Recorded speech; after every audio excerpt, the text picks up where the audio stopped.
Hi hello नमस्कार. तर स्वागत आहे तुमचं माझ्या मिनी ब्लॉगमध्ये. तर आज जेवणाला बनवायचं काय असा प्रश्न माझ्यासारखा तुम्हालाही पडतो का हो? ऑब्व्हियसली पडतच असणार, कारण की रोज रोज काय भाज्या बनवायचा ह्याचं एक वेगळंच टेन्शन असतं. तर आता मी आज मिसळपाव बनवणार आहे. तर मिसळपाव जरा बाजूला ठेवून हिची गंमत मी तुम्हाला सांगते.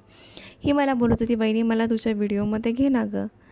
तर मी आता लागलेले आहे मिसळपावच्या जोरदार तयारीला. आता मिसळपावसाठी माझ्याकडे आहे मटकी, आणि ती मटकी मी मस्त कुकरला लावून घेणार आहे.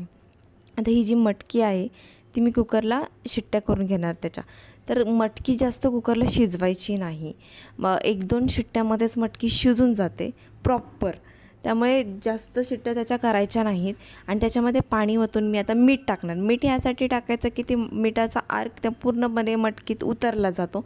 त्यामुळे मीठ त्याच्यामध्ये टाकून त्याच्या 2 शिट्ट्या करून घ्यायच्या.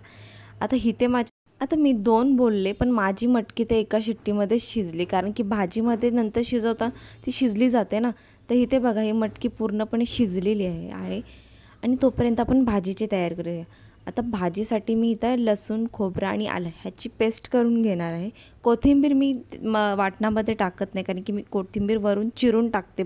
जेव्हा पण मिसळ सर्व करतो त्यावेळेसच मी कोथिंबीर घेते. तर इथे कांदा टाकायचं आहे तेलामध्ये. तेल आपलं तापलेलं आहे आणि कांदा चांगला भाजून परतून घ्यायचा आहे. कांदा परतल्यानंतर त्याच्यामध्ये टॅमॅटो चिरून टाकायचा आहे आणि हे चांगलं मस्त परतून घ्यायचं.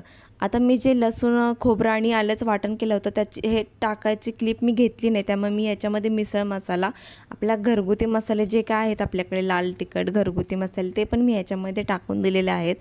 आणि त्यानंतर ना आपली जी शिजवलेली मटकी आहे ती आपण त्याच्यामध्ये टाकायची. पूर्ण ते पाणी ओतून द्यायचं नाही, ते पाणीसुद्धा त्यामध्ये टाकायचं, कारण की त्या पाण्यामध्ये पण त्याचा अर्क उतरलं तर त्यामध्ये एक्स्ट्राचं पाणीसुद्धा आपण ॲड करणार आहे आणि वरून चवीनुसार मीठ टाकणार आहे. त्यामुळे खूप छान. आता ही मी मिसळ सर्व केलेली आहे, तर तुम्हाला दाखवते. आणि टेस्टलासुद्धा खूप छान झाली होती. तर भेटूया नेक्स्ट व्हिडिओमध्ये. Bye, stay tune.